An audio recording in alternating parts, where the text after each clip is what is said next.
Elon Musk's company SpaceX has announced a new collaboration with Google. The aerospace manufacturer from the United States has partnered with Google Cloud to provide data, cloud services, and applications to its enterprise customers. Today, we'll be talking about Google Cloud and SpaceX's partnership to enable satellite internet connectivity for Google Cloud services in remote areas of the world. Talking about its highlights, SpaceX will locate Starlink ground stations within Google data center properties as part of the collaboration. It aims to enable secure, low-latency data delivery via Google Cloud. This initiative will benefit businesses with a presence in remote parts of the world. Google announced on Thursday that it has agreed to use Elon Musk's SpaceX's growing satellite internet service, Starlink, with its cloud unit. SpaceX will install Starlink terminals at Google's cloud data centers around the world, with the goal of utilizing the cloud for Starlink customers while also allowing Google to use the satellite network's fast internet for its enterprise cloud customers. Cloud services are frequently required by organizations with large footprints, such as public sector agencies,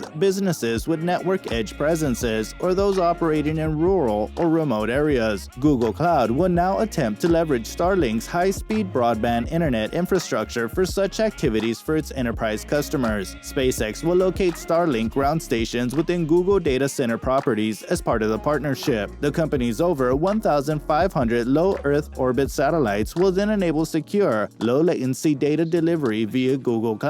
Google Cloud's high-capacity private network will support the delivery of Starlink's global satellite internet service, providing businesses and consumers with seamless connectivity to the cloud and internet, Google stated in a recent blog post. For those who are unfamiliar, Starlink is a SpaceX satellite network that employs thousands of small satellites in low Earth orbit. These satellites communicate with designated ground transceivers regularly to enable high-speed data transfers. The primary goal of Starlink is to provide internet access in remote areas of the Earth where land-based internet infrastructure cannot be built. Starlink has begun providing initial beta service internationally and plans to expand to near global coverage in 2021. For the time being, Starlink is only available to a limited number of users per coverage area. All future orders will be filled in the order they are received. Customers will be able to use the Starlink Google Cloud capabilities, which include secure data delivery to remote parts of the world, by the end of 2021. The agreement is a natural fit for Elon Musk, SpaceX, and Google, which invested $900 million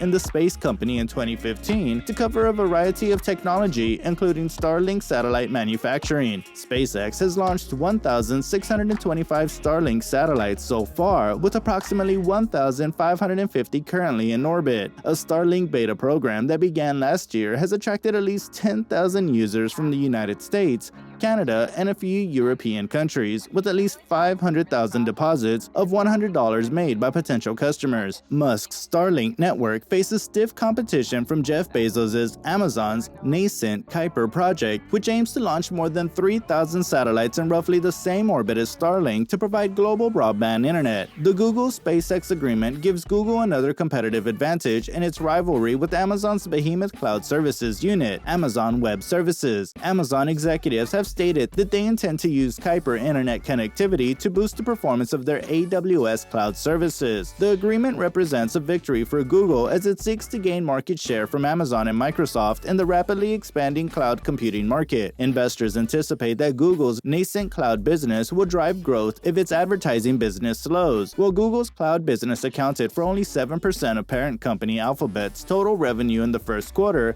it grew nearly 46% year-on-year, compared to 32% for Google's advertising services. It's also a unique deal for Google or any other cloud provider because it heavily relies on Google's internal network that connects data centers rather than simply outsourcing functions like computing power or data storage to these data centers. This is a one-of-a-kind piece. I don't think anything like this has ever been done before, said Bikash Kohli, Google's global networking head. The true potential of this technology became very clear. The power of combining cloud computing with universal secure connectivity is a potent combination. They chose us because of the quality of our network, as well as its distribution and reach, said Thomas Kurian, CEO of Google's cloud division. With the introduction of general-purpose computing and storage tools from its Amazon Web Services division in 2006, Amazon popularized the public cloud business. In 2012, Google launched its computing service. However, over the last 2 decades, Google has also spent money building a private fiber optic network to connect its data centers, according to Coley. While much of Google's cloud growth has come from serving clients such as Goldman Sachs and Snap, the SpaceX deal will rely heavily on Google's networking capabilities. With the rise of 5G connectivity, cloud providers have become increasingly focused on the telecommunications industry. Amazon, for example, announced last month that Dish would use AWS infrastructure to provide 5G service to customers.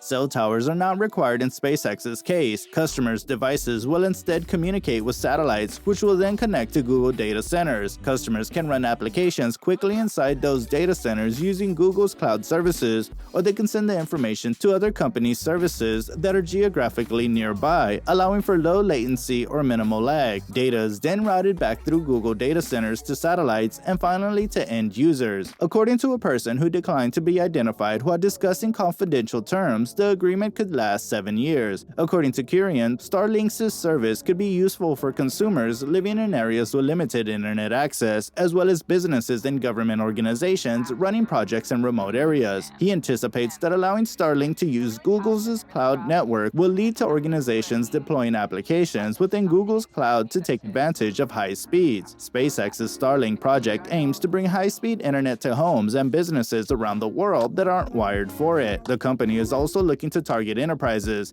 and the Google deal could help it do so. Starlink has stated that it plans to offer enterprise internet service in the second half of 2021. In July, Reuters posted an article saying Elon Musk says Neuralink raises over $200 million from Google Ventures, among others. Neuralink has raised $205 million in funding round led by Vi Capital of Dubai, with participation from Alphabet Inc.'s Google Ventures, according to the company. Neuralink wants to implant wireless brain-computer chips in people to help cure neurological conditions like Alzheimer's, dementia, and spinal cord injuries, as well as bring humanity and artificial intelligence together. We're excited to see what Elon Musk and SpaceX's brilliant minds come up with in response to this growing concern. Starlink users who have used or are currently using the service have nothing but good things to say about it. The device's setup is surprisingly straightforward, despite a healthy dose of criticism. It does the majority of the work for you when it comes to finding a reliable signal. On Reddit, you'll find plenty of Starlink beta users devising ingenious ways to obtain that elusive clean signal. Starlink's new partnership with Google may benefit users far more than they realize. One of Starlink's objectives is to bring the resources that their users require as close to the Starlink network as possible. Typically, this entails establishing content delivery networks. Do you believe Starlink's collaboration with Google will produce any new results? Who stands to benefit more from this transaction, Google or SpaceX? Have you used Starlink's Better Than Nothing beta, and how did you find it? If you're still interested in Starlink, check out our other video on our channel. Let us know what you think in the comment section below. Subscribe to the channel and hit the notification bell if you haven't already done so you don't miss anything in the tech world.